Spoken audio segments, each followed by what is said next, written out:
Olá, tudo bem? Estamos começando mais um ADMcast, o podcast que te mostra que a administração está em tudo. Eu sou Maria Rita Werneck e é um prazer ter você aqui com a gente, não só no canal A Serviço da Administração, como também aí no Spotify.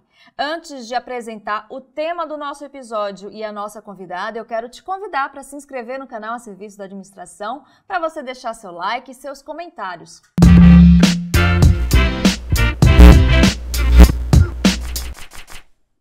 Neste episódio, o nosso bate-papo é sobre contratação estratégica e para essa conversa eu tenho o prazer de receber a administradora Fabiana Dutra, que é fundadora e CEO na Elox Employee Experience, além de ser palestrante, autora, conselheira e mentora. Tudo bem, Fabiana? Seja muito bem-vinda ao ADMcast. Tudo bem, Maria Rita. É um prazer estar aqui. Muito obrigada pela oportunidade. Prazer todo nosso. E a gente vai começar pedindo, para a Fabiana falar um pouquinho para a gente o que significa hoje em dia contratar estrategicamente para a empresa. Bom, Maria Rita, primeiro que a contratação, para mim, eu sempre tive um olhar para ela muito estratégico.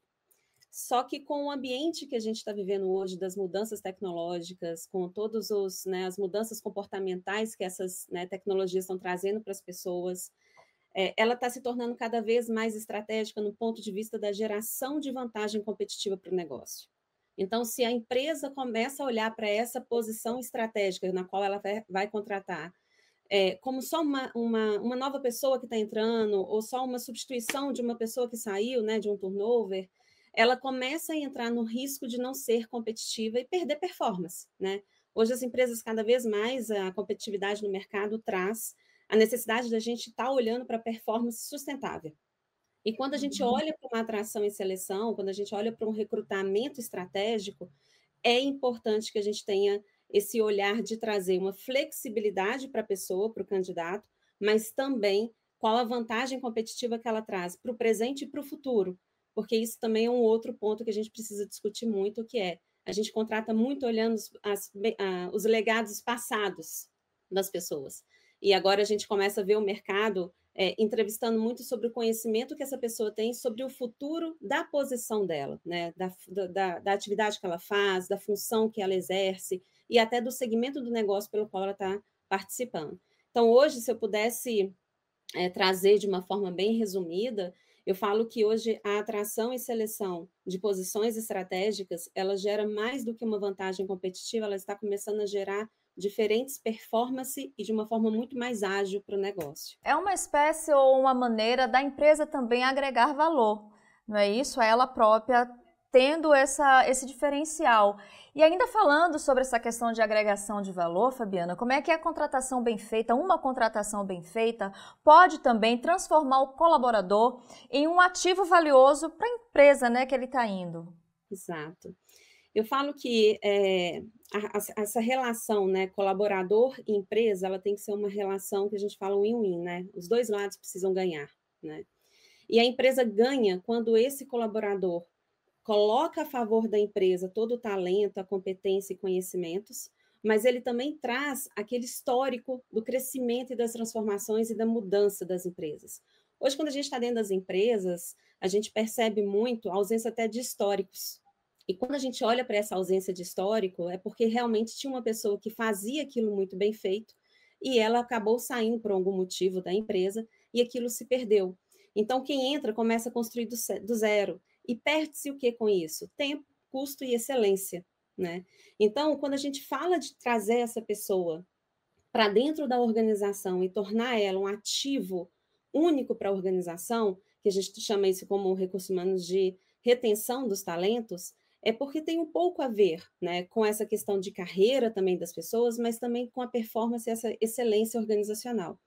Como é importante a gente ter hoje pessoas que conhecem as transformações que aconteceram dentro das organizações. As empresas estão mudando numa velocidade tão rápida que a gente começa a perder um pouco o porquê que as coisas aconteceram. E quando você retém as pessoas que participaram dessa transformação e que as pessoas sabem o porquê que aquilo foi construído daquela forma, gera um significado até para as próximas evoluções do negócio.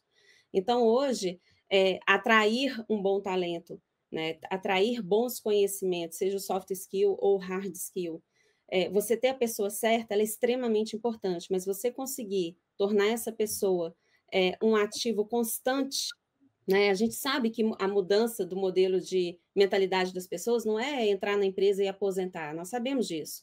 Mas quanto mais ela consegue fechar ciclos de legados ou de mudanças dentro das organizações e que isso seja algo mais organizado, com certeza essa empresa começa a entregar valor, não só para a carreira dessa pessoa, mas também para os clientes dessa empresa, seja do produto ou serviço que está sendo consumido, porque ela acaba recebendo um produto e um serviço com maior qualidade, com maior excelência e num custo menor. Maravilha, Fabiana. Bom, a gente ainda vai continuar falando mais para frente sobre atração e manter, né, os talentos nas empresas. E antes disso, a gente também vai agregar outros conceitos. Mas antes disso, Fabiana, eu gostaria que você falasse para a gente quais são as principais estratégias que um gestor de pessoas deve ter no seu radar para ele conseguir contratar de forma certa. É possível a gente determinar essas estratégias? A pessoa já nasce com esse talento também, né? Como é que funciona isso? Eu falo que a atração e seleção, a contratação, ela é um processo de... Não é uma caixinha de surpresa, porque você consegue prever algumas coisas, e a psicologia hoje tem ajudado a gente a prever cada vez mais as questões comportamentais, né, e de personalidade.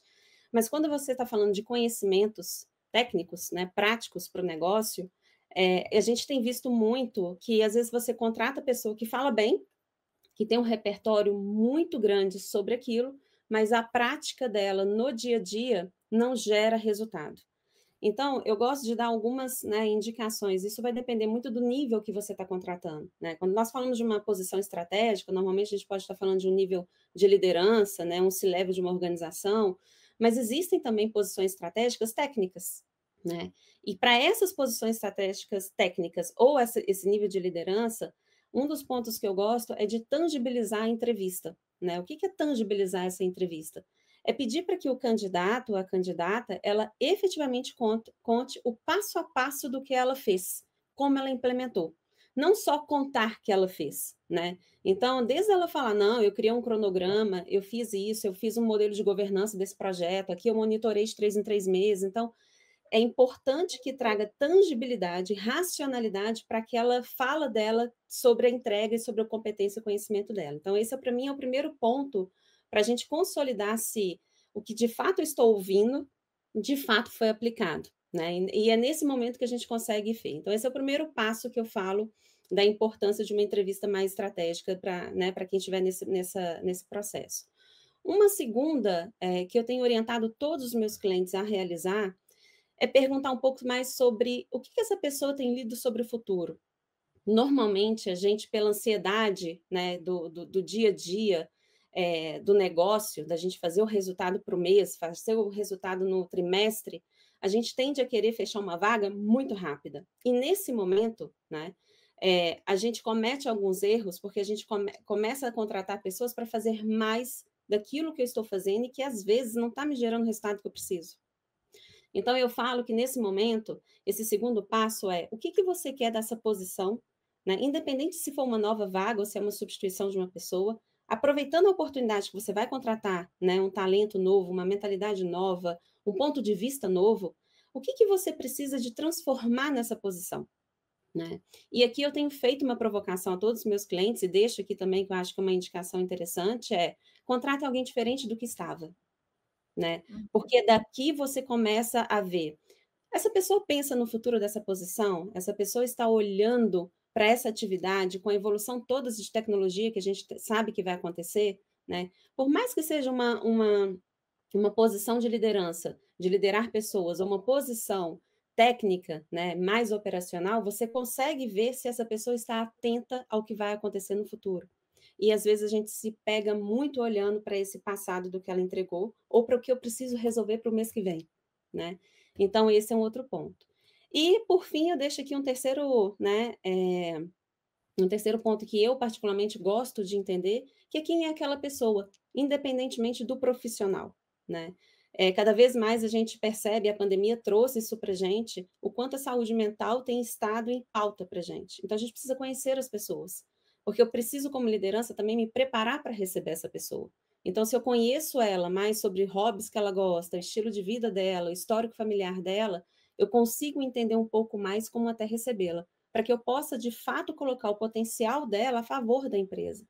É interessante porque eu vejo várias, né, eu faço mentoria com alguns executivos, e algumas transições de carreira dos executivos, sair de uma empresa A e para uma empresa B, e eles falam, Fabiana, eu estava no auge da minha carreira, na empresa A, e eu fui para uma empresa B, que eu tenho certeza que eu poderia ajudar, e hoje eu não consigo ajudá-lo. Mas é porque não está tendo essa gestão, um pouco mais de conhecimento sobre como é a pessoa, e deixar ela livre para exercer esse potencial dela, né, dentro da organização. Então, eu deixaria esses 3 pontos aí para não são, né, não são passos mágicos, tá? Mas eu acredito muito, que a gente precisa ter esse olhar prático para o passado e para o presente, um olhar sobre o que a pessoa vê para o futuro e conhecê-la como ser humano. Excelente, Fabiana, excelente. Bom, a gente ouve muito falar sobre a experiência do cliente, mas também existe a experiência do colaborador, também conhecida como Employee Experience. Gostaria que você falasse para a gente um pouco, né, sobre esse conceito. Eu acredito que muita gente que está nos assistindo e nos ouvindo está ouvindo pela primeira vez, né, esse conceito, esse termo. Bom, traduzindo para o português, né, o Employee Experience é sobre a experiência do colaborador, né, a experiência do empregado. E ele nasceu exatamente da experiência do cliente, mas ele nasceu por uma outra circunstância diferente da do cliente. A do cliente foi muito puxada pelas questões de tecnologia, né? Então, as empresas se viram com uma necessidade de oferecer melhor experiência em todo o ciclo de vida de venda, né, de pré-venda, venda e pós-venda para o cliente, porque ele estava começando a escolher o produto e o serviço dele de acordo com o que ele se sentia bem. Então, o mercado, ele automaticamente, de uma forma muito capitalista como somos, ele olhou para essa experiência. Só que com o passar do tempo, as pessoas começaram a entender, as lideranças de Customer Experience, né, da experiência do cliente, começaram a entender e a perceber nos números que houve uma estagnação de crescimento. E quando eles começaram a perceber essa estagnação e começaram a aprofundar, eles perceberam que eles não estavam conseguindo oferecer para o cliente aquilo que o colaborador não vivenciava internamente. Então, como eu vou oferecer uma ótima experiência ágil, entregar um serviço de qualidade, ter excelência no atendimento e nos relacionamentos com clientes, se o meu colaborador dentro da empresa não vivencia isso? Então, foi daí que a gente começou a ver o que eles chamam de business experience, que é a experiência do negócio, que ele unifica desde a atração e seleção, então, desde a experiência do candidato, ou seja, qual o talento que você precisa contratar, que é o que a gente acabou de conversar, e quando isso se torna, né, quando esse profissional se torna um colaborador da empresa, como que eu faço para eu equipá-lo e para que eu crie inspirações para que ele possa fazer a atividade dele com maior eficiência, com maior qualidade, respeitando, né, todos os procedimentos da empresa e que o cliente perceba isso. Então, na ciência da experiência do negócio, né, a gente entende e a gente tem métricas para isso, para dizer que o seu cliente sente tudo o que acontece dentro do seu negócio. Então, se o seu cliente está reclamando de ausência de tempo de resposta, provavelmente você tem um problema de tomada de decisão dentro da sua organização. Se você começa a ter um problema muito sério de qualidade, de produtos e serviços que não estão sendo prestados, e o cliente começa a reclamar disso, possivelmente você, né, pode estar com um problema na empresa de gestão de processos, de competência, de comunicação. Então, para toda dor do cliente, você tem um problema organizacional na experiência das pessoas. Então, o Employee Experience é sobre o que acontece no dia a dia das organizações com as pessoas. E aí a gente esbarra muito no jeito de ser dessa organização. Então, não adianta você falar que vai ser ágil para o cliente se você não é ágil dentro das decisões, se você não consegue ser ágil no dia a dia com os colaboradores. Então, a experiência do colaborador é sobre saber como ele está no dia a dia, e isso não tem nada a ver com RH, né? Então, assim, um dos temas que eu sempre falo quando a gente fala de Employee Experience é que o tema do Employee Experience está muito vinculado à área de recursos humanos. E isso tem uma justificativa de ser, isso não está errado, né? A área de RH tem os processos que a gente fala com maior vínculo emocional, porque a gente está falando de uma contratação, a gente está falando de promoção, a gente pode estar falando de um espátrio, né? A gente pode estar falando de um reconhecimento, de um feedback. Então, são momentos em que o humano ali, ele está lidando com emoções, né? Então, foi por isso que o tema de Employee Experience começou em recursos humanos, mas isso é parte da jornada. né? E eu assumo aqui a dizer para vocês, nas nossas pesquisas aqui na Elox, que isso chega a 30% no máximo do dia a dia desse colaborador. E é nesse momento que a gente precisa fazer uma visão da experiência do colaborador, olhando os processos da organização, a cultura organizacional, as relações seja sistema, processos, entre pares, entre liderança, porque é nesse dia a dia que não está dentro do RH que a gente começa a entender a performance organizacional e a experiência das pessoas mudando até o modelo de negócio. Então, a X, para mim, né, a gente fala aqui como a X tem a ver com emoções, com objetivos e com resultados. É sobre isso que a gente precisa falar, e não apenas sobre kit de onboarding, sobre o melhor processo de onboarding, então é um pouco sobre isso. Maravilha. Inclusive, a gente vai, já que foi esclarecido, né, esse conceito do Employee Experience, eu vou trazer de novo a questão de atração e manutenção de talentos. Vê também, Fabiana, se faz sentido essa pergunta, tá? Mas eu queria saber o seguinte, considerando a experiência do colaborador na hora de fazer um processo de seleção, manutenção ou atração de talentos independentes, quais são as principais estratégias, diretrizes que as pessoas responsáveis por esse processo têm que considerar para promover essa experiência do colaborador já nesse processo de seleção? Se colocar na posição de quem está sendo entrevistado, né? Então, o que isso significa? Significa que se eu estou procurando uma nova posição, né? Porque existem dois caminhos, né? Pode existir o caminho no qual eu fui buscada, então eu estou hoje no meu emprego e eu fui buscada, né? E eu aceitei a conversar. E pode existir o fato de eu estar buscando. Então, eu posso estar empregado ou não, mas eu estar buscando essa vaga. Então, um ponto que aqui é importante, que eu deixo de dica, é essa pessoa, ela tem uma expectativa, não existe mais aquela relação de que a empresa está fazendo um favor em te ouvir. Né? Então, o primeiro ponto que eu coloco hoje em dia, as pessoas não querem mais essa postura das empresas de se colocar como se fosse um favor ela participar da vaga. Muito pelo contrário, né? As pessoas estão muito certas e maduras do potencial e do valor delas.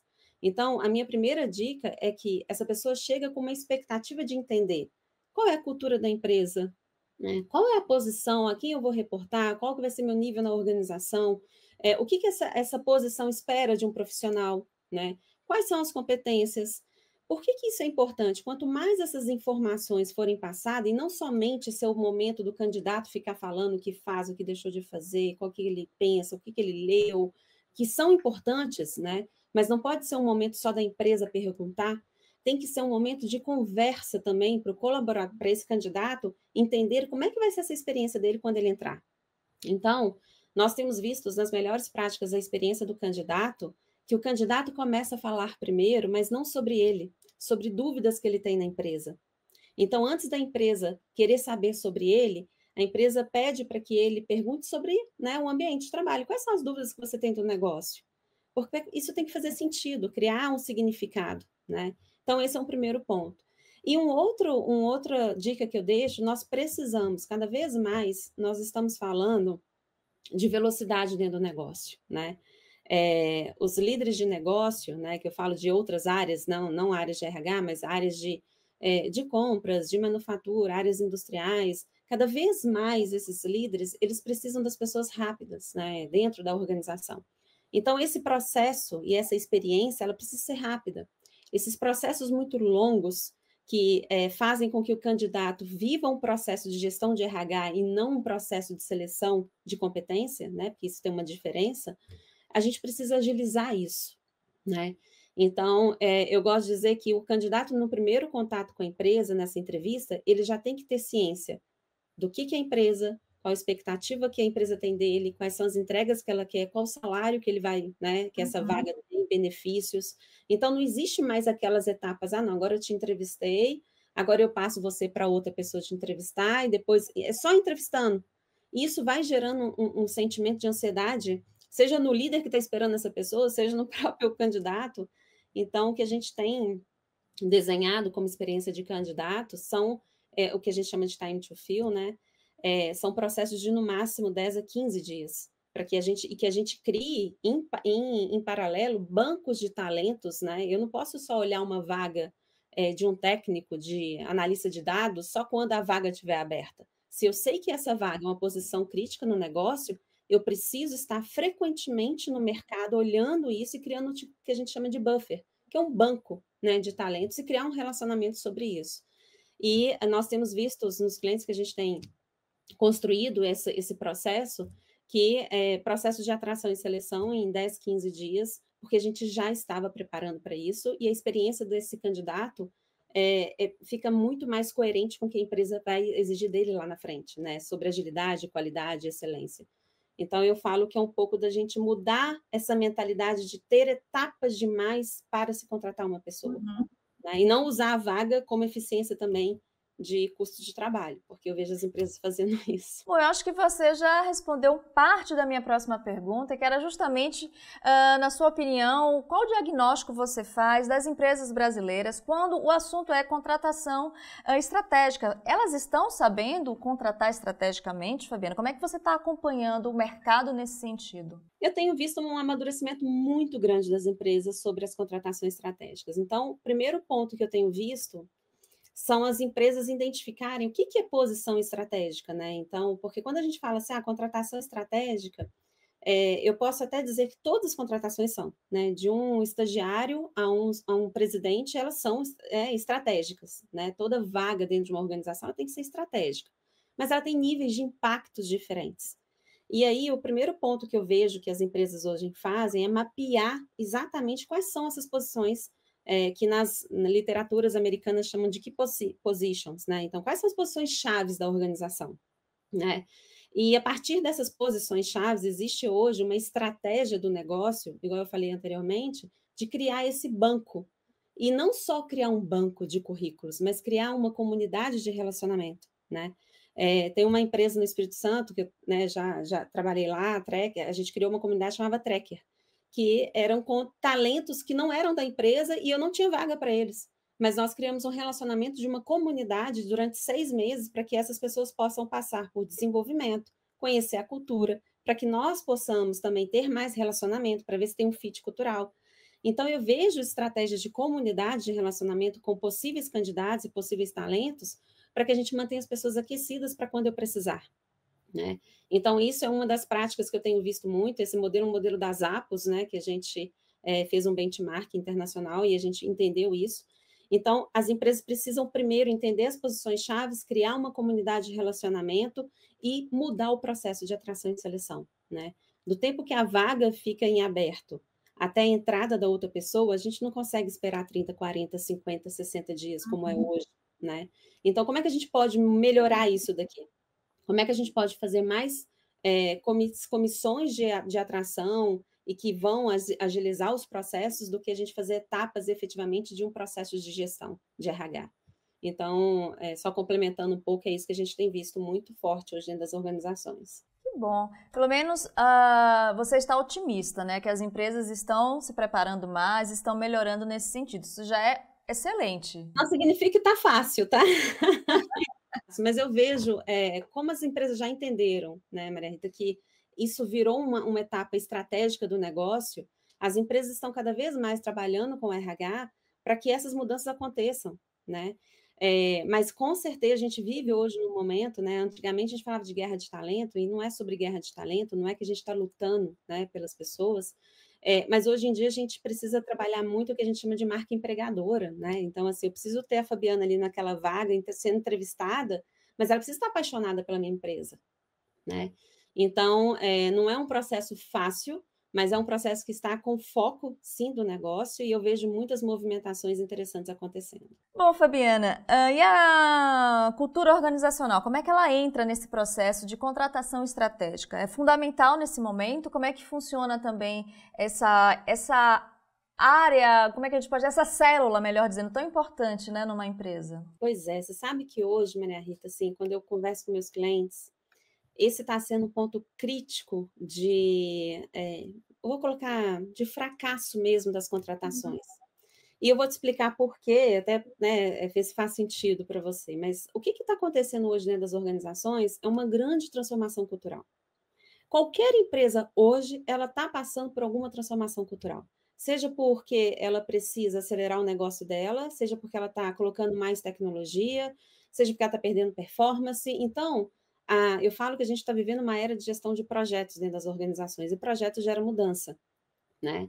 E é um ponto até para deixar claro aqui para a gente, porque eu tenho visto isso muito confuso, né, pós-pandemia, porque no pós-pandemia a gente falou muito de saúde mental, né? Falamos de trabalho híbrido, remoto, falamos da tecnologia, mas a gente não falou da perda da eficiência organizacional.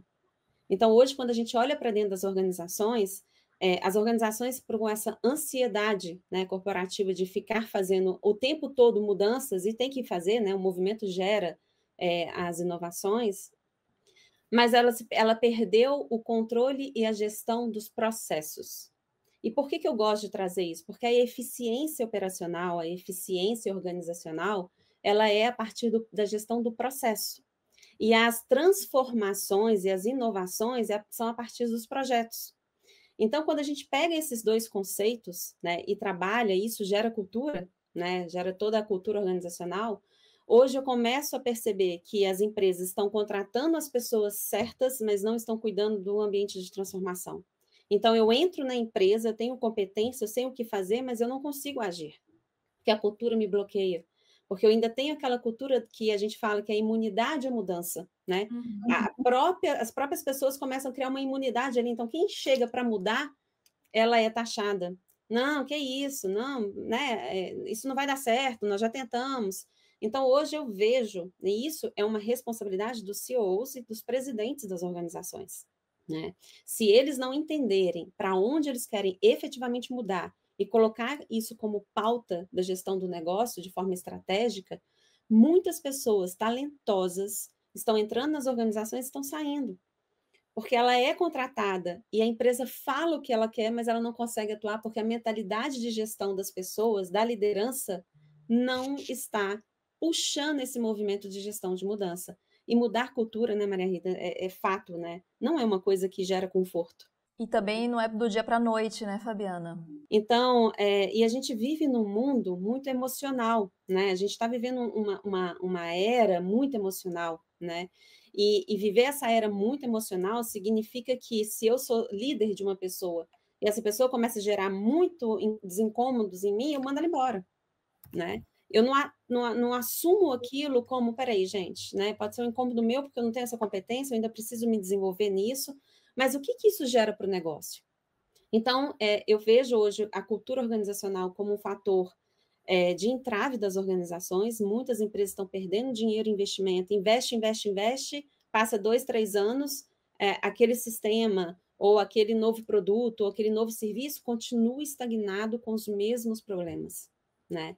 Eu começo a perceber comportamentos de pessoas que se assustam quando uma startup chega e tira, né? A gente tem no mercado bancário isso, né? A entrada do Nubank com os grandes bancos. Então, é um pouco sobre isso. Cultura é sobre como as coisas acontecem dentro da organização.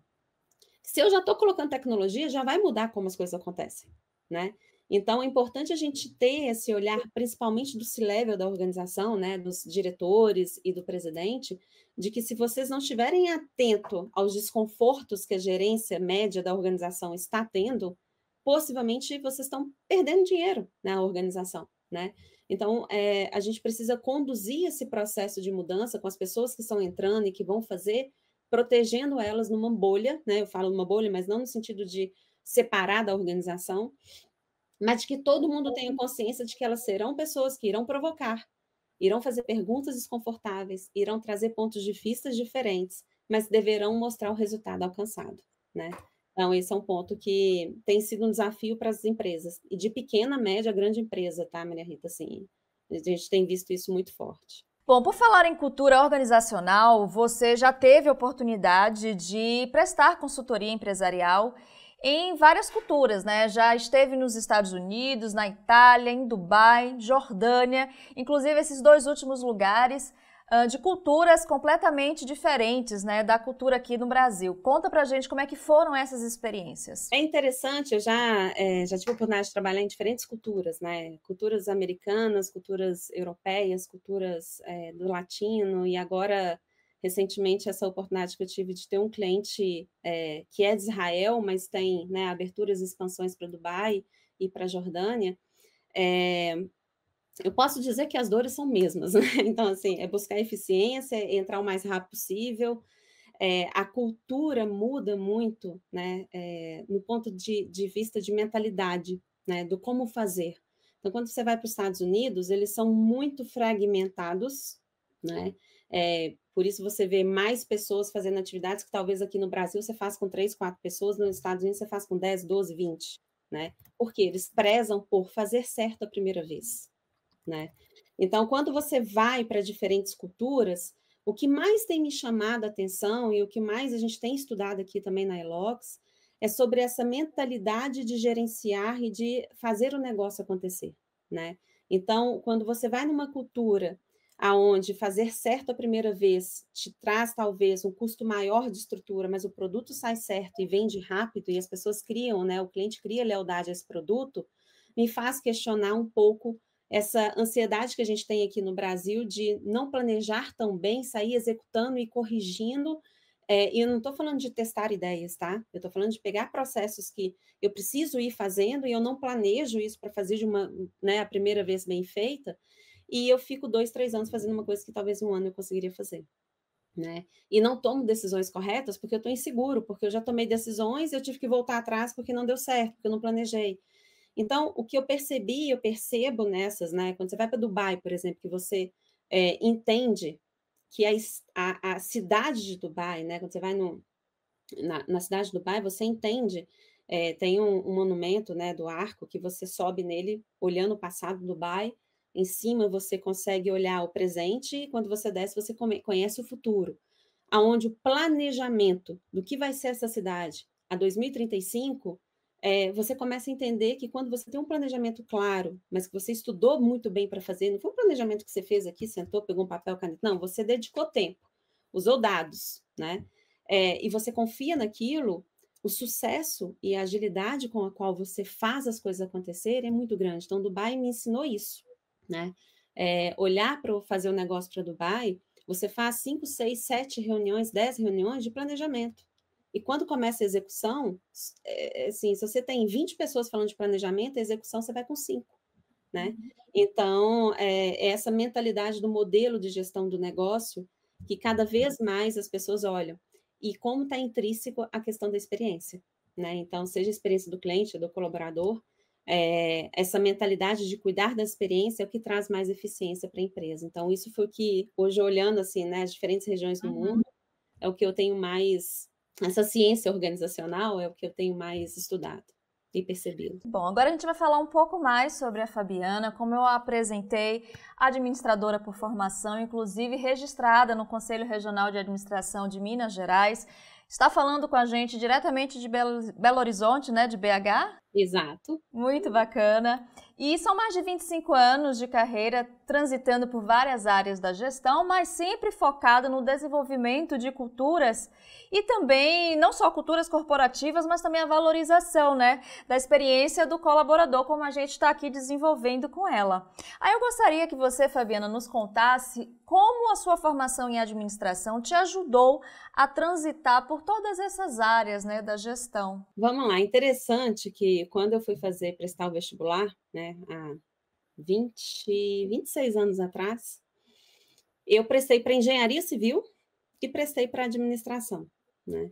E quando eu fui fazer, na minha época, né, eu fui visitar uma faculdade aqui em Belo Horizonte e aqui na UFMG, você pode conhecer o curso. Quando eu fui conhecer o curso, eu vi o tanto que eu ia ser especialista, né, na parte da engenharia. E quando eu fui conhecer o da administração, eu vi o quanto eu posso navegar em diferentes ambientes, né? Então, eu falo que hoje as empresas buscam muito a visão sistêmica, né? E esse curso de administração, ele me trouxe, essa foi a minha escolha, né? Eu queria ter primeiro eu queria ter a flexibilidade de atuar em qualquer área, né? Eu queria poder trabalhar em finanças, como eu já trabalhei. Eu queria poder trabalhar em marketing, como eu também já trabalhei, né? Eu queria poder trabalhar em recursos humanos, poder trabalhar numa área de logística industrial, eu já trabalhei em todas essas áreas, né? Para poder, de fato, decidir o que é aquilo que tem mais identificação comigo. Mas o ponto mais interessante do curso, que para mim, né, trouxe, foi que não foi só uma visão de negócio, né? Você fazer um curso de administração que te ensina todas as naturezas de negócio que acontecem numa empresa, você consegue traduzir isso para sua vida? Então, você também se permite vivenciar experiências diferentes, né? Vivenciar não só experiências de viagem, mas também de ler livros, né? Tem pessoas que leem só romance porque só gostam de romance. Não, eu leio qualquer coisa, não comecei a não gostar, eu paro, né? E isso vem muito dessa formação de administração. Então, a administração, eu falo, né? E os profissionais, porque todo mundo, como eu vim e fiquei, né? Eu trabalhei alguns anos na área de finanças, alguns anos na área de planejamento estratégico, de marketing, e fiz grande parte da minha carreira na área de RH. Então, quando eu entrei na área de RH, só tinha psicólogos, né? Eram psicólogos, eu entrei há muitos anos atrás, né? Então, era mais psicólogos, de uma forma geral. E eu lembro que eu era uma administradora de empresa que eu estava vindo de uma área de planejamento estratégico. Então, a primeira coisa que eu sofri foi preconceito. Como assim? Você falando de negócio, vem falar de gente, né? E como foi importante eu entender que a minha formação em administração me deu um olhar mais cuidadoso para as pessoas. Porque de nada adianta você ser de um profissional de RH que está olhando a competência das pessoas, mas se você não conhecer o negócio, você pode colocar a pessoa certa no lugar errado. Você pode ter uma pessoa certa, né, na onde tem um líder que não sabe gerenciar o negócio, e aí você perde o talento daquela pessoa. Então, para mim, foi um momento de muito desafio do ponto de vista profissional, em trazer essa visão de negócio para dentro de uma área como recursos humanos, que sempre ficou focado muito, e que estava certo, né, nas competências humanas ali, organizacionais. Mas hoje eu percebo claramente do como que é importante os profissionais de administração cada vez mais valorizar uma coisa que o curso nos dá, que é essa visão sistêmica, né? Que é entender a causa e consequência, a relação cliente-fornecedor, a relação de cadeia de valor, né? Então, eu sou apaixonada pelo curso, estudo até hoje, né? Porque ainda bem que a gente tem grandes, né, escritores, estudiosos, cientistas, né, sobre ciência da organização, e eu acredito cada vez mais, sabe, Maria Rita, que se o profissional de administração, que pode optar em ser especialista de uma área só, mas que ele circule outras áreas, porque é aí que a gente gera o diferencial, pelo menos isso na minha carreira, né? Eu entrei numa multinacional que a cada 1 ano e meio eu tive uma progressão na minha carreira. E muito porque eu já tinha passado por uma área de marketing, já tinha passado por uma área de suprimentos, já tinha passado por uma área de finanças, né? Então eu não aceitei ficar parada. E hoje o que a gente mais pede para os profissionais é o aprendizado contínuo, o lifelong learning que a gente fala, né? E o quanto que isso é importante para a neuroplasticidade, para que você possa começar a construir cenários diferentes. E quando a gente vê uma IA chegando no mercado, os administradores que conseguirem trazer isso, vivenciar experiências diferentes, eles vão sair na frente com certeza, né? Do que aqueles que são só especialistas em alguma matéria. Bom, falando em IA, Fabiana, que bom que você trouxe esse tema tão atual, né, que cada vez vai se atualizando, a cada 6 meses, no mínimo, a gente tem, né, novas experiências, novas diretrizes sobre a inteligência artificial. Gostaria de saber, a gente está falando sobre contratação estratégica, como a inteligência artificial pode ser usada nesse processo também, né? Se você está acompanhando já algumas empresas que estão fazendo uso para até otimizar mesmo, como a gente falou, né? Aproximar da melhor forma a empresa do colaborador através da inteligência artificial. Uhum. Já temos várias empresas no mercado, né, utilizando a IA. Eu tive experiência, né, como executiva de empresa em utilizar algumas, que eu defendo muito, porque a IA quanto mais você utiliza a IA, mais ela aprende o que você quer, né? Mais ela entende o que você quer. E existem plataformas no mercado excelentes, né? Então eu já vejo isso acontecendo muito no mercado, né? Sobre como que a IA, né? Essas plataformas de atração e seleção, elas conseguem antecipar para você um perfil e mais do que isso, ela consegue chegar naquele profissional que você quer, né? Então, hoje eu já vejo, dentro da área de recursos humanos, eu posso te dizer que eu vejo 2 áreas, né? Dentro dessas áreas dos processos de RH, né? Eu vejo 2 áreas que estão muito à frente no uso de IA de forma estratégica e trazendo benefício, quando o usuário dela entende que é preciso usar sempre. Eu preciso curtir o profissional que eu gostei, eu preciso dar um feedback negativo para a IA, dizendo que o profissional está fora, né? É igual o chat GPT, quanto mais você conversa com ele, mais ele entende o que você quer e mais ele entende sua linguagem. Essas IA de atração e seleção, elas são assim. Então, eu vejo a área de atração e seleção com ferramentas, né, empresas hoje que oferecem sites de busca, utilizando o IA muito à frente, e também outras empresas fazendo a parte de identificação do perfil do talento, né? Eu tive a oportunidade, ano passado, de ir no evento da Starce, e lá tinha, né, empresa no mercado que hoje já consegue mapear para você o seu talento através de IA, que você, como candidato, você consegue ter a resposta da vaga para você se aquela vaga vai ter fit com você. Então, você nem se candidata. Então, isso é interessante porque isso reduz o tempo da empresa em não fazer uma entrevista que não vai ter fit, e da pessoa em fazer uma busca de uma nova oportunidade de emprego mais assertiva. Então, vejo com muito gosto, e eu posso dizer que vai transformar a área de gestão de pessoas, muito além de ter processos e sistemas automatizados com IA. Eu acredito muito que a IA vai mudar o modelo de gestão de pessoas, dando mais autonomia para a liderança e mais autonomia para o colaborador. Então, algumas funções dentro do RH tendem a assumir, a acabar mesmo, né? E eu não tenho nenhum receio em dizer isso, porque cada vez mais a gente tem visto funções e posições de empresas sumindo, né? E eu começo a ver uma inteligência de gestão de negócios e pessoas muito forte acontecendo, né?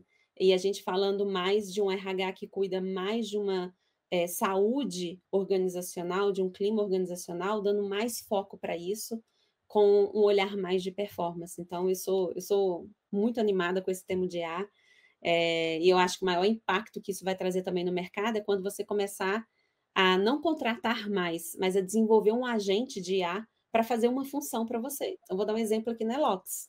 Eu tive conhecimento de algumas ferramentas que geram agentes de IA. Agentes de IA são como se fossem profissionais. Uhum. Não preciso contratar eu fui fazer o planejamento estratégico aqui, eu queria comprar uma pesquisa de mercado, eu falei, gente, eu vou usar um agente de IA, para que ele possa buscar informações e criar as análises de mercado e que eu tenha umas decisões e analise. Então, eu fiz o planejamento estratégico com pessoas físicas aqui dentro da Elox e com IA, né? Participando de uma reunião ativamente, a gente no computador e conversando. Então, esse é o futuro, né? Isso é um futuro que já está aqui, já está acontecendo. Então, é importante que os profissionais que trabalham na área de gestão de pessoas, em qualquer outra área, entenda que ele vai ter parte do que ele faz hoje sendo realizado por um agente que é um profissional digital, né? Eu gosto de dizer que é um bonequinho ali, um avatar digital que vai conseguir fazer várias as coisas. Isso já está aí, né? Isso já está lá fora, nos Estados Unidos já está muito forte. Em Israel, isso é assim, né? Vem coisa muito interessante aí sobre gestão de pessoas de Israel. Então, acho que é um pouco sobre isso que a gente precisa começar a olhar. Muito bom, que bom saber que você está otimista. E o que nos resta não é só esperar as cenas dos próximos capítulos, mas também a gente ficar mais curioso, né? Se encorajar também a se aventurar pela inteligência artificial. Fica aí, né, essa dica. Falando em dica, hoje a nossa dica de leitura será dada por uma autora, né, que é a Fabiana também, gente, é coautora do livro Organizações Conscientes, e este ano, 2025, será lançado mais um livro sobre Employee Experience, esse assunto que a gente está debatendo aqui, que a gente está trazendo. Então, Fabiana, antes da sua dica de leitura, que também vai ser uma agregação aos livros que a Fabiana vai nos falar agora, eu gostaria que você nos contasse como é que surgiu esse lado de autora também, né? Pois é, se você me perguntasse lá atrás se eu ia escrever um livro ou ia participar como coautora, eu ia te falar, que é isso? Eu amo ler, mas escrever é uma outra questão, porque precisa de inspiração, né? Hoje o ChatGPT está aí, está até ajudando, mas eu ainda acredito na escrita, né, de inspiração e de experiência de vida, né? Acho que isso faz total diferença. Mas eu comecei por um convite de um amigo meu, eu tenho um amigo meu que é escritor, né? E a gente estava falando sobre um tema de design organizacional, sobre eficiência organizacional, sobre como que a gente desenha o organograma da empresa, né? E cria uma cultura a partir disso e desenha estratégia para essa execução. Ele falou, Fabiana, eu preciso que você escreva um livro comigo sobre esse tema, porque eu fazia essa função na minha experiência na Fiat, né? A gente tinha uma área lá de design organizacional, então a gente tinha muita robustez, né? Essa área lá era muita robustez, era a área vinculada à Itália, então bebia das fontes mais atuais de gestão moderna de negócio. E aí ele me convidou para escrever, para participar primeiro de um livro dele, contando como que era ser um design de uma organização. E logo depois, quando eu lancei a Elox e desenhei a metodologia nossa que a gente tem aqui de experiência, e a nossa metodologia de experiência do colaborador, né, e do negócio, ela perpassa por você analisar todo o design da organização, a performance organizacional, os modelos de negócio. Ele me pediu para participar desse livro, né, sobre quais são as consciências que existem hoje dentro da gestão de uma organização. E foram 21 autores, então, né, um livro que foram com diversos temas, né, então tem temas de tecnologia, temas de comportamento humano, e eu fiquei com essa parte de escrever o capítulo sobre a parte técnica de como você faz um design organizacional para gerar performance, né? E, em paralelo, eu quero trazer, de fato, para o mercado um olhar diferente para a experiência das pessoas. Hoje eu tenho um incômodo pessoal de que, às vezes, a gente trata a experiência das pessoas mais como se fosse um mimo, né? Sobre mimar o colaborador. E não é sobre mimar o colaborador. É sobre, de fato, entender que existe uma relação comercial entre uma empresa e uma pessoa e que essas ambas empresas, seja a pessoa ou a empresa, precisam gerar performance, né?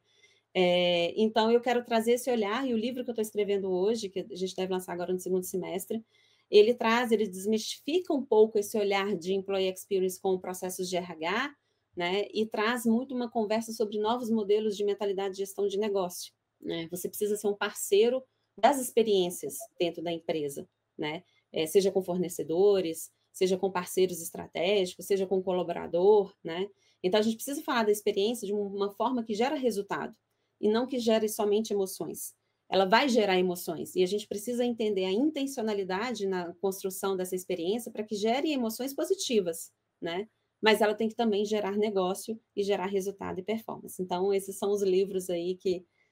isso é um pouquinho do que a gente tem escrito, e meu livro de EX, ele vai trazer essa visão de business muito forte. Então a gente já tem essas 2 dicas de leitura para esse episódio, e eu vou pedir mais dicas de leitura para a Fabiane. Eu sei que ela separou, não sei se foi uma ou se foi mais de uma. Fica à vontade para agregar as dicas de leitura que você já nos trouxe. Olha, as minhas dicas de leitura, elas foram escolhidas em cima de uma crença que eu acredito muito sobre qualquer profissional, seja o estagiário de uma empresa, seja o presidente da empresa, seja de uma área de RH, seja de uma área de finanças, não importa. Eu acredito que a mente das pessoas hoje, ela precisa ter 2 blocos. Um bloco de pessoas, entender o relacionamento humano, entender o comportamento, porque por mais que a tecnologia vai chegar, a gente vai falar sempre da relação humano com humano, né? Humano-máquina a gente vai aprender, mas humano com humano é o que vai gerar a vantagem competitiva. E a outra parte que é sobre negócios. Então, minha primeira dica é um livro que chama, né, voltada para esse olhar mais de como que as empresas funcionam, no ponto de vista de comportamento, né, de cultura, que chama Quinta Disciplina, né? Esse livro é um livro grande, mas que quem consegue passar pelos capítulos, ele não é um livro que você precisa ler, né? Você pode escolher nos capítulos e lendo. Quem consegue utilizar esse livro para entender como melhorar as relações, melhorar os engajamentos dentro da empresa, saber como utilizar os talentos das pessoas de forma estratégica, entender como é que o comportamento acontece a partir de um processo, a partir de uma comunicação que você coloca na empresa. Eu gosto muito desse livro. Esse livro, para mim, é um dos livros que eu uso como consultas, né, para um novo projeto de consultoria, para um novo desafio, né, de alguma questão cultural. E um outro livro, que é sobre negócios, que eu gosto muito, que ele fala sobre, é um livro estrangeiro, não tem em português, mas ele fala da ciência do crescimento do negócio a partir de desenho da organização física, né? Então, ele tangibiliza muitas das coisas que, às vezes, a gente menospreza. A gente não gosta de um processo, então eu não vou cumprir esse processo, né? Eu vou fazer rapidinho aqui pelo meu relacionamento. Mas o quanto que isso não faz o negócio andar, mas não faz ele crescer. Então, esse livro, ele chama Organization Phases, e ele fala sobre toda a parte de como você organiza a empresa para o crescimento, né? E não para acelerar apenas, tá? Porque o acelerar você pode ir rápido e não crescer, né? Então, eu deixo esses 2, um mais voltado para o humano e o outro mais voltado para o business, Eu acho que depois a gente pode deixar escrito aqui para a turma. Com certeza, a gente já coloca na edição, vocês inclusive já estão acompanhando aí as capas dos livros, os nomes dos autores, a gente já deixa, Fabiana, do jeito certinho para vocês não perderem tempo. Já facilita tudo. Bom, para a gente encerrar, eu gostaria que você nos falasse, na sua opinião, onde estão as oportunidades para o profissional de administração dentro dessa área de contratação estratégica? Como é que você vê os seus colegas atuando? Olha, a grande oportunidade que eu vejo é trazer a realidade do dia a dia do negócio, né? Então, hoje eu vejo profissionais de administração, a gente precisa desmistificar. Eu falo que o psicólogo ele é importante na parte de análise psicológica de uma atração e seleção, mas eu traria muitas pessoas do negócio para fazer o olhar de captação dessa pessoa, de identificar no mercado, de ter a linguagem correta no momento da entrevista, né? Então, é um conjunto, de novo, humano, que é o lado psicológico, então o psicólogo tem que estar ali, mas eu colocaria os analistas, né? E eu vejo essa grande oportunidade dele sair, eu estava atuando numa área de marketing, agora eu vou atuar numa área de atração, de posições estratégicas. E se você pega hoje os grandes headhunters, né? Eles vieram do negócio, né? Então, esse é um ponto que eu deixo também para as organizações. Os profissionais de negócio atuando na atração e seleção torna isso muito mais ágil, né, e mais assertivo. Então, hoje eu falo para os profissionais administradores que é importante que eles entendam o negócio, mas que eles tragam a visão do que a gente aprende lá na academia, né, na graduação, que é um pouco a respeito dos processos, da maturidade gestional de um processo, de como rituais de governança geram a importância de uma cultura. E isso tudo tem que estar lá no ponto da atração e seleção, né? Essa conversa tem que ir para lá, para que a gente atraia pessoas que de fato vão ter a identificação com o que nós somos como empresa e que entendam os desafios do negócio nessa transformação que a gente está passando. Muito bom, Fabiana. Bom, eu quero muitíssimo te agradecer, não só pelas dicas, mas também por esse bate-papo que você teve com a gente, trazendo esse assunto que eu imagino que para muitas pessoas seja ainda não tão comum. A gente está falando de contratação estratégica, eu acho que talvez para quem é já da área de gestão de pessoas já esteja mais familiarizado, mas a gente aqui no canal, a gente gosta de trazer assuntos que de qualquer forma vai engrandecer você. Então, espero que vocês tenham gostado. Fica aqui meus agradecimentos, Fabiana, um prazer tê-la aqui com a gente. O prazer foi todo meu, muito obrigada. E muito obrigada a você que ficou conosco em mais uma edição do ADM Cast. Um prazer receber vocês aqui no canal e também no Spotify, onde você está me ouvindo e ouvindo também a Fabiana. Bom, eu sou Maria Rita Werneck e quero agradecer todos pela audiência e espero vocês no próximo ADM Cast. Tchau, tchau!